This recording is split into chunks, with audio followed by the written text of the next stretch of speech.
യാക്കോബായ സഭയുടെ ആഭിമുഖ്യത്തിൽ നിനുവേ കൺവെൻഷൻ സംഘടിപ്പിച്ചു.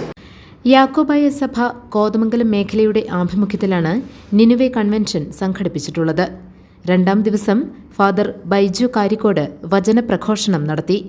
ഏലിയസ് മാർ യൂലിയസ് മെത്രാപ്പൊലീത്ത അധ്യക്ഷത വഹിച്ചു.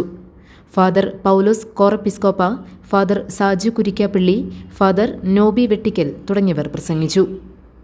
ഈ ജോസഫിനോട് അപ്പന്റെ ഇഷ്ടം വർദ്ധിക്കുന്ന ഒരു വചനമില്ലാതെ അപ്പന്റെ പുതപ്പിന്റെ അംശം പറ്റിയവരായിരുന്നു ആര്? അപ്പം മുഴുവൻ സമയം പുറത്തു പൊതിച്ച നടത്താണ് അല്ല, അത്ര ഇഷ്ടമായിരുന്നു ആർക്ക്? യാക്കോബിന് തന്റെ മക്കളെയും ജോസഫിനും. അങ്ങനെ അപ്പൻ സ്നേഹിച്ച മകനെയാണ് നമ്മൾ വായിച്ചത് ഇസ്രായേൽ ദേശത്ത് അടിമയായി കൊണ്ടുവന്ന് ആ നിർത്തിയേക്കുന്നു. അതെന്താണ് അതിന്റെ ഒരു ഇഷ്ടം ചോദിച്ചാൽ വേഗം പറയാൻ പറ്റും. ജോസഫ് ഒരു കുഞ്ഞു സ്വപ്നം, നിങ്ങൾ സ്വപ്നം കാണുന്നവരാണോ? സ്വപ്നം കാണാൻ ഇഷ്ടപ്പെടുന്നവരാണോ?